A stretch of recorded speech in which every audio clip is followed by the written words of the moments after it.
السلام علیکم ناظرین، میں ہوں آپ کا ہوسٹ طیب منور اور آپ دیکھ رہے ہیں flash now YouTube channel. Pakistan اور دنیا بھر کی ون لائن ہیڈ لائنز لے کر آپ کی خدمت میں حاضر ہیں، تو آپ سے گزارش ہے کہ ویڈیو کو شروع سے لے کر اینڈ تک پورا دیکھیں۔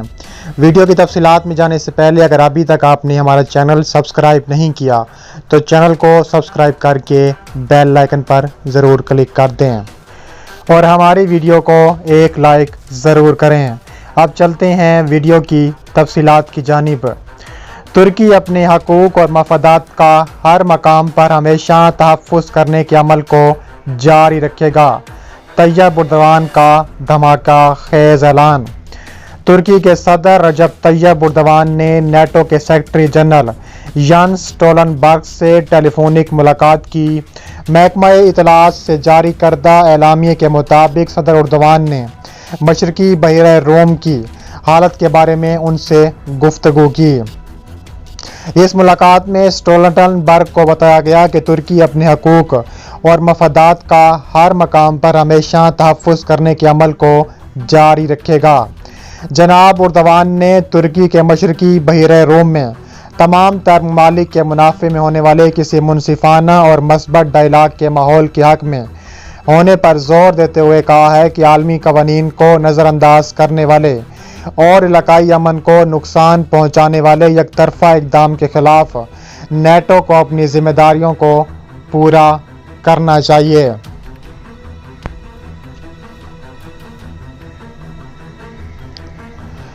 مودی سرکار کا مقبوضہ کشمیر میں اسرائیلی طرز کی آباد کاری کا خوفناک منصوبہ، انتہائی تہلکہ خیز انکشافات سامنے آ چکے ہیں۔ مودی سرکار نے مقبوضہ جموں و کشمیر میں اسرائیلی طرز کی آباد کاری کا خوفناک منصوبہ بندی کر لی۔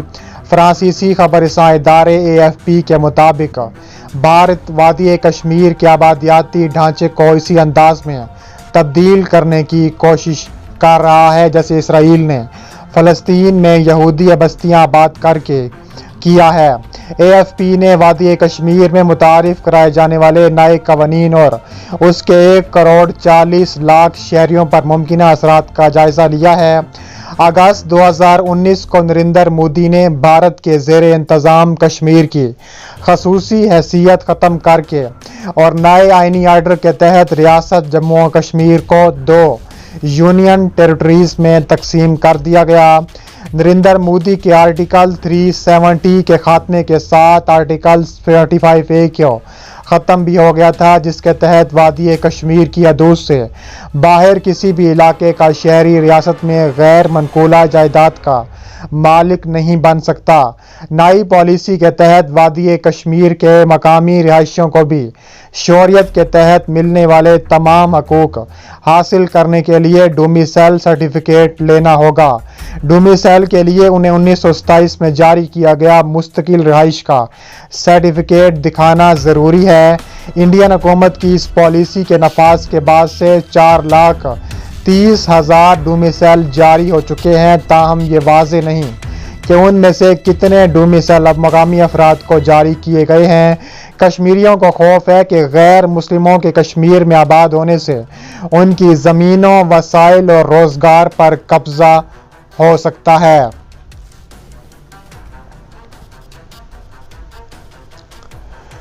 ترکی عرب دنیا میں افراتفری پھیلا رہا ہے۔ اسرائیل کے بعد معاہدے کے بعد متحدہ عرب امارات نے ترکی پر بجلیاں گرا دیں۔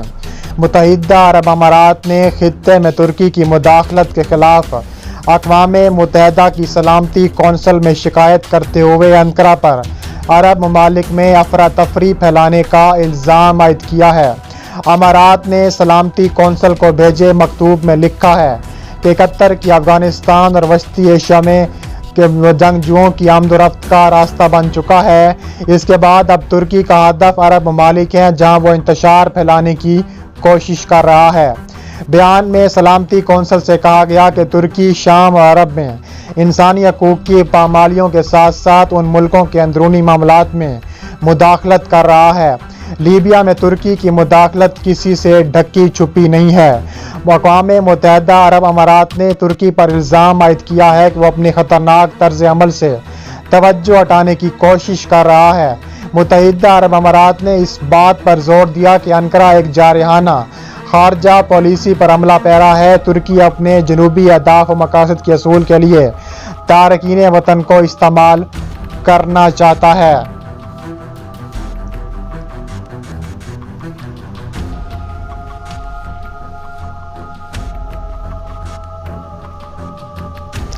برف پگھلنے لگی، سعودی عرب کی قیادت جلد پاکستان آئے گی، خوشخبری سنا دی گئی۔ وزیر خارجہ شاہ محمود قریشی نے کہا ہے کہ پاکستان کے ساتھ سعودی عرب کی اعلیٰ قیادت جلد پاکستان آئے گی۔ کشمیریوں نے حضرت امام حسین کے نقش قدم پر چلتے ہوئے بھارتی مظالم کے سامنے جھکنے سے صاف انکار کر دیا۔ مقبوضہ وادی میں محرم کے جلوسوں پر پابندی ہے، عید پر نماز کی اجازت بھی نہیں دی گئی۔ انسانی حقوق کے علمبرداروں کو مقبوضہ کشمیر کی صورتحال کا نوٹس لینا چاہیے۔ پاکستان میں سردیوں میں کرونا وائرس کی دوسری لہر آنے کا امکان ہے۔ ہفتے کو یہاں میڈیا سے گفتگو کرتے ہوئے وزیر خارجہ نے کہا ہے کہ سعودی عرب کے پاکستان کے ساتھ بہت اچھے تعلقات ہیں۔ سعودی قیادت جلد پاکستان کا دورہ کرے گی۔ مقبوضہ کشمیر سے متعلق بات کرتے ہوئے شاہ محمود قریشی نے کہا ہے کہ مقبوضہ وادی میں محرم کے جلوسوں پر پابندی عائد ہے، عید پر نماز کی اجازت بھی نہیں دی گئی۔ انسانی حقوق کے علمبرداروں کو مقبوضہ کشمیر کی صورتحال کا نوٹس لینا چاہیے۔ انہوں نے کہا ہے کہ مقبوضہ کشمیر میں مسلسل بلیک آؤٹ جاری ہے۔ مقبوضہ کشمیر میں مذہبی آزادی پر بھی قدغن ہے۔ کشمیری جفاکشوں نے بھارت کی ہر پیشکش ٹھکرا دی ہے۔ کشمیریوں نے بھارت کو پیغام دے دیا کہ ہماری منزل آزادی ہے۔ انہوں نے کہا ہے کہ فرقہ واریت کے خاتمے، ہم آہنگی کے فروغ میں علماء کا اہم کردار ہے۔ تفریق پیدا کرنے والے عناصر کے عزائم کو ناکام بنانا اجتماعی ذمہ داری ہے۔ حضرت امام حسین کی شہادت کا فلسفہ حق کے لیے ڈٹ جانا ہے۔ ہر زمانہ حسین کا ہے، آخری فتح حق کی ہوتی ہے۔ انہوں نے کہا ہے کہ آج کراچی والے مشکلات سے دوچار ہیں، وہاں سیوریج نکاسی اور پانی کا کوئی انتظام نہیں ہے۔ انہوں نے کہا ہے کہ کرونا وائرس سے متعلق ماہرین کے خدشے کے مطابق آج ملک میں کرونا متاثرین کی تعداد 20 لاکھ ہونی چاہیے تھی، لیکن اللہ کا کرم ہوا اور آج پاکستان میں 91% وینٹیلیٹرز خالی ہیں۔ ہسپتالوں میں خصوصی وارڈز پر دباؤ نہیں۔ انہوں نے کہا ہے کہ ماہرین کرونا وائرس کنٹرول کرنے پر پاکستان کی کیس سٹڈی کرنا چاہتے ہیں۔ کرونا خطرہ ابھی ٹلا نہیں، ہمیں احتیاط کرنا ہوگی۔ خدشہ ہے کہ سردیوں میں کرونا کی دوسری لہر آ سکتی ہے، اس لیے احتیاط کرنا ضروری سمجھا جانا چاہیے۔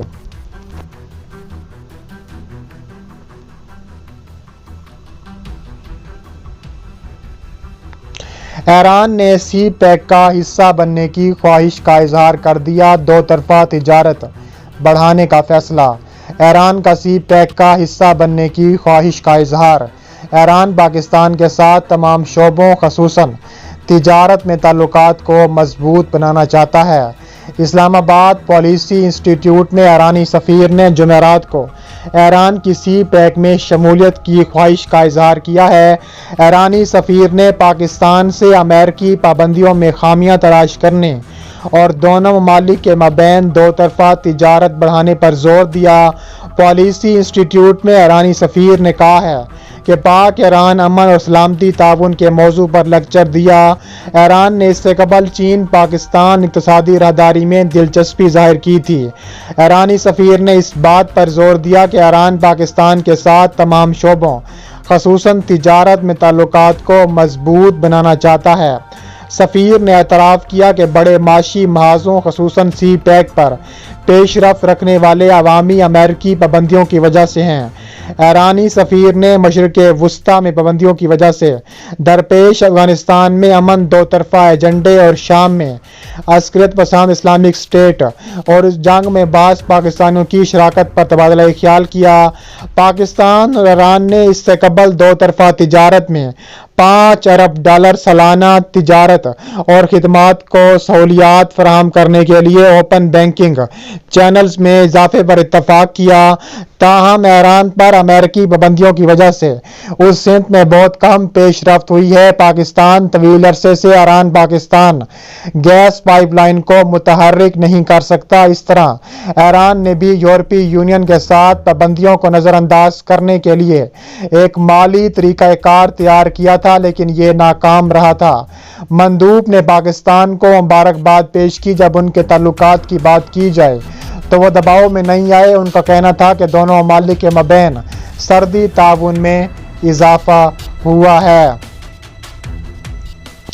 امریکی رکن کانگریس نے مقبوضہ کشمیر میں مسلسل فوجی لاک ڈاؤن اور انسانی حقوق کی پامالیوں پر اظہار تشویش کر دیا۔ ایسا اعلان کر دیا کہ بھارت کی نیندیں اڑ گئیں۔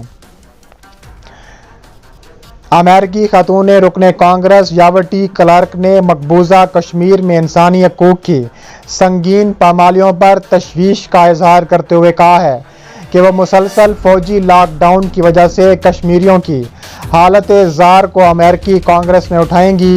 کشمیر میڈیا سروس کے مطابق انہوں نے یہ بات نیو یارک شہر کے ایک نواحی علاقے بروکلین میں امریکی یوم آزادی کے سلسلے میں منعقدہ ایک تقریب سے خطاب کرتے ہوئے کہی ہے کہ پاکستانی امریکی ایسوسی ایشن نیو یارک کے زیر اہتمام منعقدہ تقریب میں مہمان خصوصی کی حیثیت سے خطاب کرتے ہوئے انہوں نے کہا ہے کہ انہیں کشمیر میں ہونے والے انسانی حقوق کی پامالیوں پر تشویش ہے۔ انہوں نے کشمیریوں پر ڈھائے جانے والے مظالم کے خاتمے کا مطالبہ کیا ہے۔ بھارت نے گزشتہ سال اگست میں جموں و کشمیر کی خصوصی حیثیت ختم کر کے علاقے میں فوجی لاک ڈاؤن اور کرفیو نافذ کر دیا تھا۔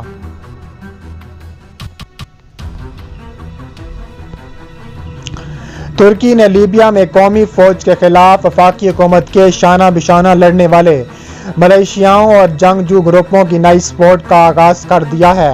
مقامی میڈیا رپورٹوں کے مطابق کنکرا حکومت مذکورہ ملیشیاؤں کو ڈرون طیارے فراہم کر رہی ہے۔ لیبیائی ویب سائٹ اساتا 24 نے سیکیورٹی ذمہ داری ذرائع کے حوالے سے بتایا ہے کہ فائز السراج کی سربراہی میں وفاقی حکومت نے لیبیا کے مرکزی بینک کے گورنر صادق کبیر کو اختیار دیا ہے کہ وہ اپنے ترکی کے حالیہ دورے میں اور پیر کے روز صدر رجب طیب اردوان سے ملاقات کے دوران خود پر عائد قرضوں کو ترکی کے حق میں منتقل کریں۔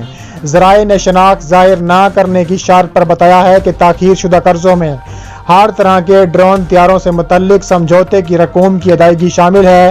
اس سلسلے میں لیبیا کے مرکزی بینک میں سیالیت کے بحران کی انتظامی کمیٹی نے سربراہ رمزی آغا نے بتایا ہے کہ صدیق الکبیر کی ترکی میں موجود ہونے کا مقصد یہ بھی تھا کہ لیبیا کی وفاقی حکومت اور ترکی کی حکومت کے درمیان طے پا گئے معاہدے پر عمل درآمد کے لیے حتمی شکل دی جائے۔ مودی سرکار ہو جائے خبردار، چین نے سرعام بھارت کو دھمکی دے دی۔ چینی وزارت خارجہ نے اپنے تازہ بیان میں کہا ہے کہ بھارت کی جانب سے 59 چینی اپلیکیشنز پر پابندی پر شدید تشویش ہے، صورتحال کا جائزہ لے رہے ہیں۔ وزارت خارجہ کا کہنا تھا کہ چین اور بھارت کا تعاون دونوں ممالک کے لیے فائدہ مند ہے، معاملے کے تمام پہلوؤں کا جائزہ لے رہے ہیں۔ اس اقدام سے بھارت کو نقصان ہوگا، اس کے اپنے ہی مفاد کے خلاف ہے۔ خیال رہے کہ بھارت نے چین کے ساتھ لداخ کے مقام پر ہونے والی جھڑپ کے بعد ٹک ٹاک سمیت 59 اپلیکیشنز پر پابندیاں عائد کر دی ہیں، جو اب تک سب سے بڑا اقدام بتایا جا رہا ہے۔